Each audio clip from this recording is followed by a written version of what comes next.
Feeling overwhelmed is actually a point of gratitude for me. So when I feel overwhelmed, which is almost every day, I say, thank you, God, for giving me more than enough options, opportunities, and touches of favor. So many that I don't know which one I should do. Since 1981, Justin has been producing world-class Bordeaux-style wines from Paso Robles on California's Central Coast. As the pioneer of Paso, Justin wines are what put Paso Robles on the winemaking map. The Justin team believes that wine should be exceptional from every angle, which is why their team uses boutique winemaking practices like hand harvesting and hand sorting. With a rich history of accolades, Justin produces exceptional wines and is proud to be America's #1 luxury Cabernet. Whether you're the first-time wine drinker or a wine aficionado, Justin has a wine for every celebration and occasion. Visit justinwine.com and enter promo code PLAYBOOK20 for 20% off your order. Justin offers the perfect holiday gifts for clients, colleagues, friends, or family. Be sure to check them out at justinwine.com to receive 20% off your order for a limited time and use the promo code PLAYBOOK20. Anyone have a question before with my insider? Chris. So, David. This is for recording, so speak up. So, David, pleasure to have you here. So, for some people, social media is still not a part of their branding, their business, their daily life. What would you say to someone that isn't currently using social media? What are the benefits, and how did someone like you build a following? What would you recommend to someone that's a little shy or doesn't feel like they have a voice or any value to give to the public? Yeah, there's 4 values in social media, and not all of them are applicable to the amplification of your essence, of your value, of your capability. Not all of them. Although when people think of social media and utilizing social media, they only think about amplifying whatever it is or selling. To me, I look at things differently. The first step is to get comfortable with capturing your essence, which is a healthy exercise anyway, because the only certainties that exist in the world are inside of you. And so if all you do for social media today is to capture your essence, to record yourself, you will learn more about yourself. It will bring out all types of reaction to fears, insecurities, things that you may not see in yourself to help you effectively communicate or articulate value. There's so many different things. In fact, a lot of people hire me to help set up their podcast and brand it. I always said, first thing we need to do is do 10 podcasts and don't put them anywhere. First of all, if I can get you to capture 10 podcasts, not only will you learn how to do it better, not only will you learn the equipment that you need, not only will you learn about yourself in the position of what you want to talk about in a podcast, but it'll also put you in the top 1% of all podcasts. Because most people quit before they get to 10 episodes. So understanding that social media starts with introspective inventory of your skills, your knowledge, and your desire. Being able to capture your essence that will resonate with people that are at your frequency or people that abhorrently hate your frequency. I pay attention to both. I used to only capture what resonated with me. I'd hear a cool quote. One of my favorites ever was of this guy. He's like, my mom always told me, Dave, you're either humble or you're about to be. And when I heard that, it hit me in the heart. I'm like, holy shit, that's my life. Why did somebody tell me that? I got to make sure I remind myself every day I'm either humble or I'm about to be, right when I wake up, to remind myself no matter how big I think I am or think I get, I am still just part of an infinite, unified, abundant system of intention that protects, love, promotes, and perfects me. I am humble at its core, or I'm about to be if I'm not.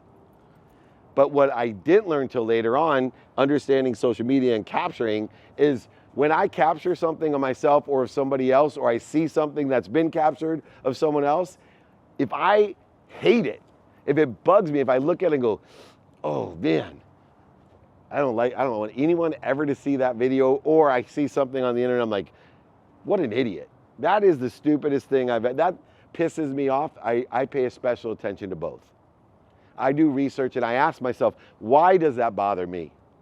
Why does it bother me that that person has opinion when I don't even know what that opinion actually means, because I haven't been able to ask them questions about what they mean by that, because everybody gives meaning to what they see and what they capture. You have one power in that certainty of self, is that you give meaning to everything you see. Everything you see is a projection of the certainty that you have inside of you. The other expertise, so what I try to do in my life is become an expert at the certain things, because otherwise you're just a bullshit and overseller, back-end seller, liar, manipulator, cheater, trying to tell people you're certain about uncertainty. That seems stupid to me. Since I know I am certain about what's inside of me, I become an expert about what's inside of me. And that's what social media is really about. But I also know there's only one certainty outside of you. Does anybody know what that certainty? The only certainty that exists outside of us. God's inside of us. Good guess though. He's inside and outside, so you're half right. Give me one man-made constructive thing outside of me that's certain. Time. Right. So I decided that I'm going to be an expert of me. I am. I'm going to figure out what I'm doing to interfere with me. That's part of that God that you talk about. And the only certainty that I can be an expert at outside of us is the guarantee that God gives us, which is He gives us in the human experience. He gives us 24 hours a day, every day of our life, guaranteed. And that 20 hours is exactly, as far as the time to the clock, just like the mind to the brain, that 24 hours is exactly the same for you as it is for me. Now in perception it's not, inside of me it's not. But as far as a clock goes, if I told you all, meet me at this sign for Vituity, where I'm keynoting today, and I'm going to be on stage at 2 o'clock today, and all of you are on time, and you have a clock that's on time, we'll all be there at the exact same time. It's certain. But if I told you, hey, show up, come listen to me speak when you're hungry, I don't think anybody will be there at the same time, including me. I won't know what time I'm there. And that's just the least of our worries when it comes to the circumstantial evidence of the day. The circumstantial evidence of today is us not knowing or understanding it, meaning that why are we relying on it?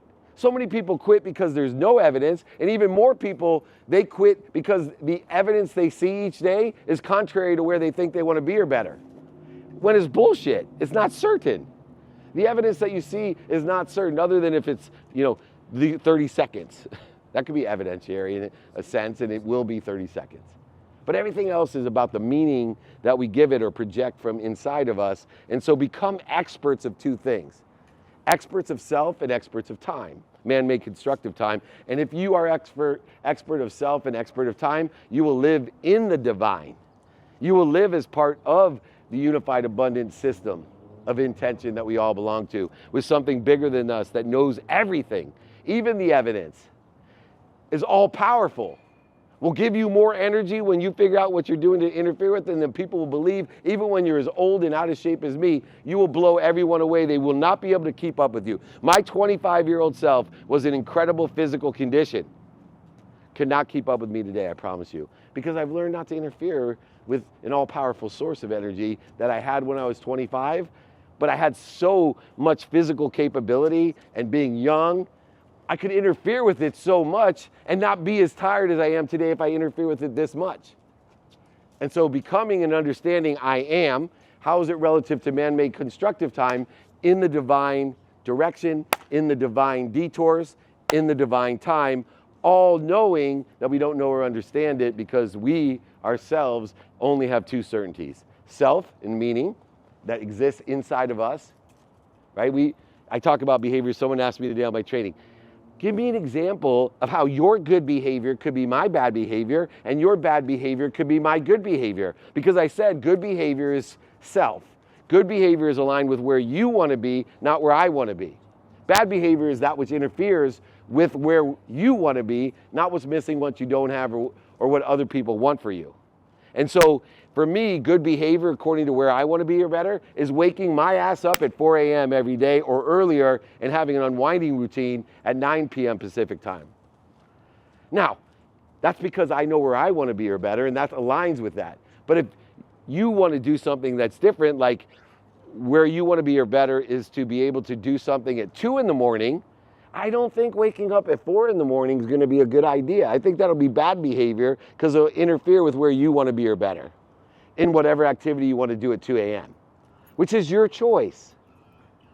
which is your choice, not mine, not your mom's, not what's missing, not what you don't have. So social media to me represent how am I capturing my essence and giving me an availability first to be comfortable with self, then to figure out the strategy by hiring people. How do I edit it so other people will be aligned with my divine? How do I amplify it so more people will be aligned with my divine? And then most importantly for me in the exponentiality of the divine is how do I perpetuate my essence so that more people that I never talk to can hear my name, see a video, and go down the Dave Meltzer social silo and be within the context of my essence or my frequency of that perpetual content. I promise you way more people know Shakespeare than they do David Meltzer. So he understood somehow the whole world was a stage. It was just a matter of what? Man-made constructive time. See, he knew divine time. He knew that I'm going to capture my essence of human nature and it's going to resonate with everyone that comes upon it. Even someday, everyone in the world will come upon Hamlet and Othello and all of the greats, Romeo and Juliet. And this story will resonate in divine time, not in man-made constructive time. So although they may laugh at me, scoff at me, and make fun of me when I stand on a stage speaking a language that nobody's gonna understand, somehow it's at my essence, and I know those people at my essence, knowing my essence is right at the human nature, then millions, if not billions of people will share in Shakespeare. And I would venture to say that's true. Even though he didn't have the proof that I have or the evidence that I have in divine time that the whole world is your stage. But it starts with capturing who you are, understanding what you're doing to interfere with it. That sound fair? All right, next question. Dave, you look good. Thank you. Get the haircut, I like your shape. I'm working on it. No more round is a shape for Dave Meltzer. But it is a shape. I'm not judging. Does Nick not have the 360 camera? I'll grab it. Okay. I've been following you for 2 years. You coached me, you mentored me, and I want to thank you again for all of that because I'm at the point where I incorporated finally. And I went to my first trade show to get a look at the industry that I'm in. And like you said, you 20% of the people are going to love you, 20% of the people are going to be like, not like you. And then some of them were indifferent and some had some interest. So coming back with all those cards, all those relationships, and all those connections, it's kind of overwhelming on how to kind of strategize on how to move forward. What do you suggest for someone like that in an early entrepreneur? I'm pre-startup, I'm Yeah. gonna launch in May. So I've actually shifted. A lot of you have been in my private coaching group. And now we have thousands of people in my private coaching group, which at the time consisted of a Monday morning group at my non-time. Just so you know, non-time is a way to play with man-made constructive time. So non-time meaning, hey, I'm gonna do this for you on Mondays when I'm free. So I'm gonna let you know 2 o'clock this Monday, 1 o'clock next Monday, 9 a.m. the next Monday. Schedule time is extremely important, right? If I schedule you every Thursday at 4 o'clock, I'm screwed because that limits me being free. Free to me is doing what I want, when I want, with who I want, for as long as I want. And if I schedule shit, that fucks up doing what I want, when I want, with who I want, as long as I want, even if I can afford to do it. And that's where people who are super rich get in trouble, is they don't know the difference between non-time and schedule time. So I have transferred my coaching into daily coaching with a private networking group for this reason. Because so many people can't handle the options, opportunities, and touches of favor that they get from one trade show. They can't do it. So they capture, because there's technologies that capture it so easy, they capture so many people that actually are resonating with you, that are interested. And then there's some that are kind of interested, and then some who hate you, or they're just not aligned with what you're doing.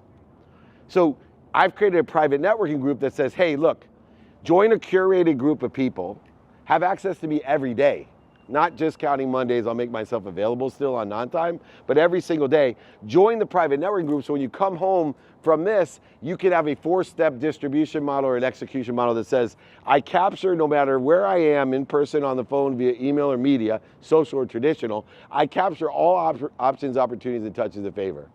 I then distribute those according to the capabilities of the people in my relativity or my network. Meaning internally, I'm gonna keep the best ones that are aligned with what I do.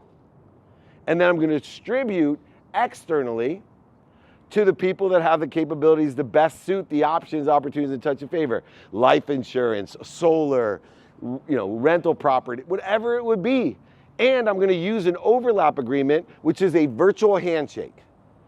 I'll be trying to figure out how can I explain the idea of an overlap agreement that says that everyone I meet, I want to know what you like and what you don't like, and I want to give you more of what you like and take away what you don't like. And I want to have a virtual handshake that says, Marco Antonio, if I give you more people that you like, you're going to pay me a portion of what you make off of them. And if you bring me more people I like, I'll pay you a portion as well. But it's a virtual handshake that's a memorialization so that I remember, what was that name of that guy in San Diego that sells IULs? That wants to be a sports agent? Oh yeah, I have the notes in a handshake, and that handshake is just like old school, but except we have technology to remind what exactly we promised to do for each other, because I don't have a good memory. I cannot remember everyone's name that's here, and I've met most of you. And I certainly can't remember how I could be of service or value, but I can go in my Outlook if we have an overlap agreement and find all of you and how I can be of service or value and distribute and make money and help people and have fun all at the same time. By being part of this private group that we have handshakes, the other part of memorialization is you don't get into this hurt side of it of binding each other to an unrealistic expectation, because people bind themselves via an agreement, not with the old handshake. See, the old handshake, the good thing about it was nobody was scared about being sued, right? The old handshake said, hey brother, this is what we're gonna try to do with each other. You're gonna remember that I'm a dentist. You're gonna remember I do LASIK surgery. If you bring me a dental client, I'm gonna give you a Starbucks card. If I bring you a LASIK, you're gonna give me $50 on Amazon, because that's what I want. That's what I like. You're gonna give me more of that, and that's what you like. Now, a handshake also says, hey brother, you brought your sister, but I thought it was more important. She seemed like she's having a financial hard time, so I thought it'd be more advantageous. I went ahead and discounted her $100, so I really can't afford to buy you the Starbucks card this time. You see how the different energy and the different abundant feeling it is when you have a memorialization that's based off a reality that time, emotion, and value changes even after agreement or a decision is made? And so I'm creating this community of thousands of people all over the place that will have virtual handshakes with each other, so that when you get back, you get to cherry pick the ones that are best for you, and then you go ahead and create opportunities for other people and make money, help people, and have fun that way. Because there's thousands of people, just ability to search. That's what I believe will create the mission, the community that will bring the commissions. The commissions will follow that. Too many people in these type of agreements, referral agreements, broker dealers in the world, they're all about the commission, and it fucks up the mission. Because instead of the family getting the discount who really needs it, when he doesn't need a Starbucks card and I don't need an Amazon card, but his sister really need the kids to get their teeth done at an affordable price, I now know, under the context of a memorialization or an agreement that overlaps our lives, within reason and context, that time, value, and emotion changes. I'm gonna align that under a virtual handshake and say, bro, we're just here to help each other. We're not gonna cheat each other, but I'm gonna communicate with you so that you know that. And so that we don't start, oh, he's an idiot. He cheated me out of $50. My sister went there, and she's not communicating because she's embarrassed that she got a discount. And so all of a sudden, Eric hates David Meltzer because he didn't give him the $50 Starbucks card when I was trying to be a good guy. That's what we're creating. That's what we're doing here. That's why you should join that group. That's why you should be a part of a community that helps each other and knows people that will help one another. And so in the model, it's capture, distribute internally and externally according to the capabilities, preferring the people in your private network and that you have an overlap agreement with or can create one with. Then prioritize all of your opportunities each day according to your non-negotiable behavior that's not circumstantial and your negotiable behavior that is circumstantial according to the day, like your sister needs the kids to get their teeth done. That's circumstantial. And then we prioritize accordingly. And after we prioritize all options, opportunities, and touches of favor, we then either execute on them, or according to the circumstances of the day, we may decide to redistribute them internally or externally again. And in this cycle, it creates abundance. It creates a whole bunch of people that are giving more. They're elevating their awareness of being given more. They feel comfortable receiving more, and even asking for more so they can give more than more, be given more than more, receive more than more, and ask for more than more. So when you're 80 years old, instead of living in some dumbass zero-sum game where you keep giving more than you receive, which I promise you mathematically, if you give more, no matter how good, kind, and nice you are, if you give more than you receive, you're gonna end up at zero. It's math, it's not spiritual. What's really spiritual is to have faith there's more than enough of everything for everyone, and to give more, be given more, receive more, and ask for more than more, because you know there's more than enough. And you know you're gonna give more than more to end up with more than more than more than more. Does that make math sense to you? It makes math sense to me. This show is brought to you by BetterHelp. Therapy is a great tool for facing your fears and finding ways to overcome them, because sometimes the scariest thing is not facing our fears in the first place and holding ourselves back. It's helpful for learning positive coping skills and how to set boundaries. It empowers you to be the best version of yourself. It isn't just for those who've experienced major trauma. If you're thinking of starting therapy, give BetterHelp a try. It's entirely online, designed to be convenient, flexible, and suited to your schedule. Just fill out a brief questionnaire to get matched with a licensed therapist and switch therapists anytime for no additional charge.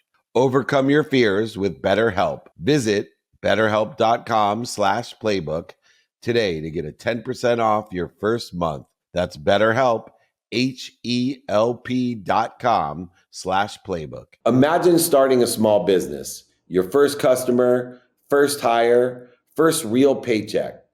But everything isn't just exciting, it's scary. That's where JustWorks come in, the all-in-one platform that supports small business growth. Access seamless tools that help with benefits, payroll, HR, and compliance with transparent pricing. It's time to make payroll painless, run payroll in 90 seconds or less, and automate payments so you can set it and forget it. Did you know in 2023 alone, they processed over 25.6 billion in trusted payroll customers? Don't worry about the paperwork piling up either. They take care of payroll tax documents and reporting to help you stay compliant. Visit justworks.com/podcast to join the thousands of small businesses that trust JustWorks to take care of payroll, benefits, compliance, and more. That's justworks.com/podcast. All right, next question.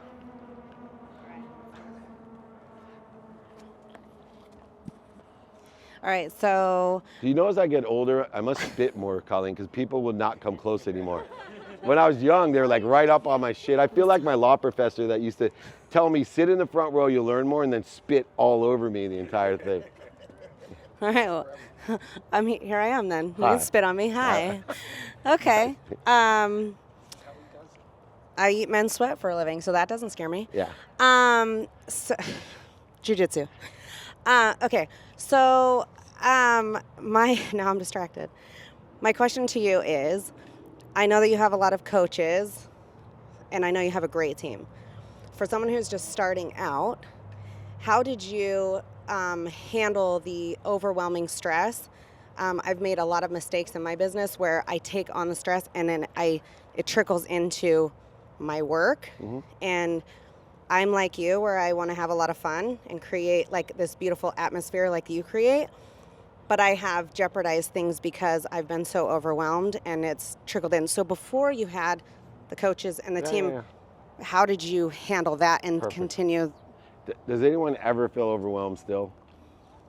Anybody ever procrastinate because they feel overwhelmed, meaning you don't do? Yeah. So understanding feeling overwhelmed is actually a point of gratitude for me. So when I feel overwhelmed, which is almost every day, I say, thank you, God, for giving me more than enough options, opportunities, and touches of favor. So many that I don't know which one I should do. So how do we alleviate that is a methodology of prioritization. See, prioritization is the antidote to feeling overwhelmed. If you know what's important to you, then you're going to know what to do now and know what to do next. If you know what to do now and know what to do next, it's impossible for you to feel overwhelmed, and especially it's impossible for you to procrastinate because you're doing shit now and next, and you're continually doing shit now and next. And so thinking about the two ways that we prioritize. One way we prioritize that will give you 90% of the results in your life. The one way that we do it is understanding what is most important to me that I'm committed to do every single day of my life, regardless of the circumstances of the day, regardless of the fires, regardless of the interest rates, regardless of our in-laws, regardless of anything, any circumstance. What am I committed to do every single day, knowing that if I can do something for 2 minutes a day, 7 days a week, it's worth 2 hours on a Saturday. So I have, in the first realm of prioritization, as an antidote to feeling overwhelmed, non-negotiable behavior. Every day, no matter what the circumstances is, I'm gonna get a minimum of 7 hours of sleep to recover effectively and access information for tomorrow at its highest source. 2, a minimum amount of time on my health. If I'm healthy, I get as many days at quality and wishes as I want, as many definite asks that I want. If I'm unhealthy, I usually only have one ask. So I'm gonna spend a minimum of an hour a day on my health, no matter what the circumstances are. Minimum amount of time with my family. Too many bullshitters out there, which used to be me, telling everybody I'm doing all this shit for my family. Really? So you're creating a lack of faith, a lack of health. You're never with your family, all for your family. Somebody better get to you quick, because that doesn't seem very logical. You better find a coach, teach you how to prioritize. Because it doesn't sound, you sound like you're talking yourself into something, but you're unhealthy, you're interfering with your relationships with the most important people in your family out of the name of doing it for your family. Doesn't make sense. So non-negotiable behavior, for me, those things plus finance, faith, studying time, and relativity in my life are non-circumstantial. So that equals about 10 and a half hours with sleep. 7 hours of sleep, 3.5 hours of non-negotiable behavior every single day, and I don't have to worry about the interest rates or the rain or fires. I don't have to worry about any of that shit, because I am committed with faith that I'm gonna do this a minimum amount of time every single day. Then it leaves 13 and a half hours to do whatever the fuck I want, when I want, with who I want, for as long as I want, according to the circumstances of the day. The variant behavior that makes life so enjoyable. You see, the formula to the purpose, passion, and profitability you want in your life is to be able to enjoy, right? We're able to enjoy what we don't like or don't love, enjoy what other people don't like or don't love, enjoy it by having variant behavior according to the circumstances of the day, but still be committed consistently, persistently, in the pursuit of a divine direction, of a trajectory of where you think you want to be or better, with the humility, knowing I don't know what I don't know. And even though the evidence isn't here, or the evidence is contrary to where I want to be or better, I still am committed to the consistent, persistent pursuit of that potential. But I'm able to enjoy the non-negotiables that are that consistent pursuit, because I have about 13 and a half hours of awake time. Of my 17 hours of awake time, 13 and a half hours awake time of variant behavior that says I can do what I want, when I want, with who I want, for as long as I want, according to the circumstances of the day. And that formula is how life tells you all its secrets. It gives you your cheat codes. It makes it easy because it identifies what's putting you at dis-ease. And that's the secret, to know I am, what am I doing to interfere with it? I am at ease, I am healthy, I am wealthy, I am worthy, I am important. What am I doing to interfere with it? That is the key to prioritization. Prioritization is the antidote to feeling overwhelmed. Feeling overwhelmed to me is a blessing, and there's an antidote for that blessing as well. All right, next question. Right here, Jessica. Thank you for Nick, 360 camera? we need an extra piece of equipment. You didn't try it out? Still need an extra piece of equipment. Did you try it out? I did not try it out. Okay. Are you accountable? Always. So you tried to slip one by me? No. Okay. Go ahead. So my question of the day is, first of all, I just want to say thank you for inviting me out here. I love San Diego. I love this Legacy Center. Yeah, this sucks. And I just... All those guys with good football teams, it may be 9 degrees there, but... So I realized one day, I had this aha moment. I've been obsessed with books my whole life. I grew up without TV. Good one you have there. Yeah, thank you for this book. It's helpful. And I realized one day that I was reading a lot of books, but I wasn't necessarily implementing all the ideas, great ideas that I would get. I had notebooks full of ideas. And so I'm starting up a podcast. I just went to PodFest, and I'm really excited about basically taking this idea of encouraging people to live out ideas in helpful books like yours and implementing them. And so I want to create community in San Diego to start with of people that want to, whether it's like improve their health or wealth or whatever it is that we're going to like live out together. Because I feel like a lot of times we have good intentions on like taking the ideas in books, but they sometimes just sit on our shelves. Of course. So I was wondering, would be your tip for creating like a really awesome community in San Diego around this idea? Good idea. So first of all, this is a major problem, and I get a reminder every month, a $1,200 bill for a storage facility, because I used to be like you. I took notes in college, law school, business school, Tony Robbins, Wayne Dyer, the list goes up to Bob Proctor, and I'd write down all from not only the books, but the speeches and the workshops and the masterminds. And I figured if I'm paying money, I might as well capture all this shit. And then it went into those books just like you, and then they went into storage. And what I realized was I would have been much better off just capturing what resonated with me, either strongly agreed or strongly disagreed, captured it into a searchable format, the lesson, and then apply my own story to it. So I heard something like, be more interested than interesting. And the story around that was when I was in college, I wanted to be a doctor, and I went and saw my brother, who was a doctor, went into the hospital, and he looks at me and he said, "What's the matter?" I said, "I hate hospitals." And he's like, "You're gonna be a doctor, dude." I was like, "Yeah, I'm gonna be a sports doctor. I'm not gonna be in hospitals." And he looked at me and he said, "David, you need to be more interested than interesting." Now, I've told that story at least 1,000 times in a whole bunch of different ways, but it sits within a repository because that's one of the lessons to me that resonates most every day, like being humble or you're about to be. And so all I do is put a notation of a story, maybe from the book, maybe from somebody else, maybe made up, something that best tells that lesson so that I can just have a note, not a script, but remember or search and remember the lessons that apply to the situation the most. And so if I was going to start a group, I would start a group that starts with, hey, we are going to meet either in person or virtually. Since it's all in San Diego, I would do it in person and say, bring your number one lesson for the week that resonates most with you and tell a story to teach us. And you take the people, and just like AA, you stand up and say, hey, I'm Dave Meltzer. I am. And my brother told me when I was 18 years old, because I wanted to be a doctor, to be more interested than interesting. And I have learned the lessons by this, and there's so many 18-year-olds that do the same thing for me, come up to me and say, I want to be a sports agent. And I'm like, what does that mean to you? And then they realize maybe I should be more interested than interesting. Find someone that sits in the situation I want to be in, ask them for directions since they spent the last 30 years being a sports agent. That's how I'd start it. You got it. All right, next question. My brother? My brother. Feels weird seeing you, not giving you a hug. All right. I heard I love you, man. you hold someone for 8 seconds. It's a healthy Come back. thing. There we go. I'll take all your energy. 5 1,000, 6 1,000, 7 1,000, 8 1,000. My brother. Good. It's not taking my energy. It's clearing the interference between our energy. Right? It's not taking any energy away. Energy exists. It's infinite.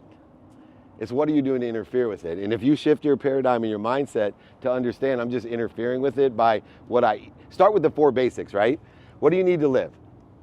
Breathe, water, food, and sleep. So become an expert at breathing, drinking, eating, and sleeping. You're gonna be way ahead of the game because those are the things that people do incorrectly that interfere with their potential. All right, go ahead. You know, lately you've been talking about this concept of social silo. You know, can you elaborate what that means and how that plays into us trying to attain our greatest potential? Yeah, so I started out like everyone else believing you're the aggregate of the 5 people that you spend the most time with, which is incorrect because if you're a mom like Colleen, she may spend the most time with 9-month-old or babies. And trust me, Colleen's not an aggregate of 9-month-olds. And so understanding social silo is that we actually have to find teams that we want to play for, but we also have to be intentional about what position on the team we want to play. Sometimes we want to be the water boy, sometimes we want to be the coach, the owner, the forward, the center. What position do you want to play according to where you want to be or better? And yes, aggregating yourself with that energy is absolutely the fastest way to get to where you want to be or better, because the fastest way to get to where you want to be or better is find someone that's already there, have them give you directions, or help someone get to where they want to be. And that's being part of this team. A social silo is a virtual team.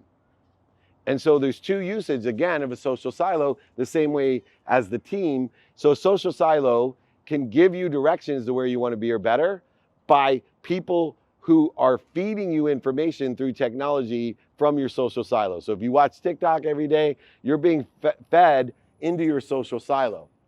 But on the other side, if you capture your own content like I do and perpetuate it, I have my own social silo. So I'm feeding Marco Antonio, but I'm also using it to attract more people.